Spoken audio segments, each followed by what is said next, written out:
Bienvenue sur Noir Célèbre, la page qui met en lumière les figures emblématiques de l'histoire africaine et de la diaspora. Aujourd'hui, nous allons parler de Frantz Fanon, un intellectuel révolutionnaire dont les idées ont marqué le monde entier. Frantz Fanon est né le 20 juillet 1925 en Martinique, une île des Caraïbes alors colonie française. Il a grandi dans un environnement marqué par le racisme et les inégalités sociales.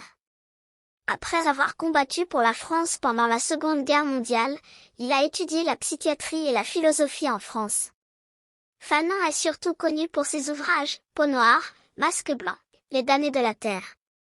Dans « Peau noire »,« Masque blanc », il explore les effets psychologiques de la colonisation sur les Noirs et la nécessité de se libérer des complexes d'infériorité imposés par les colonisateurs.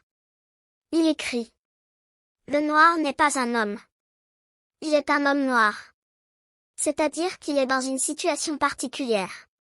Situé dans un monde où il est à la fois l'objet et le sujet de l'histoire, il doit se libérer de cette double aliénation pour devenir pleinement humain. » Dans « Les damnés de la terre », Fanon appelle à la révolution et à la décolonisation. Il analyse les mécanismes de l'oppression coloniale et propose des solutions pour y mettre fin. Il déclare : « Chaque génération doit, dans une relative opacité, découvrir sa mission, la remplir ou la trahir. » Les idées de Fanon ont eu un impact profond sur les mouvements de libération en Afrique et ailleurs. Il a inspiré des leaders comme Nelson Mandela et Malcolm X, et ses travaux continuent d'être étudiés dans les domaines de la psychologie, de la sociologie et des études postcoloniales.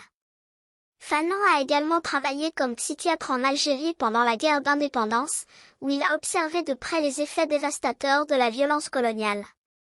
Frantz Fanon est une figure incontournable pour comprendre les dynamiques de la colonisation et de la décolonisation. Son héritage perdure à travers ses écrits et les mouvements qu'il a inspirés. Merci d'avoir écouté cet épisode de Noir Célèbre. N'oubliez pas de liker, commenter et partager pour que d'autres puissent découvrir l'histoire de Frantz Fanon.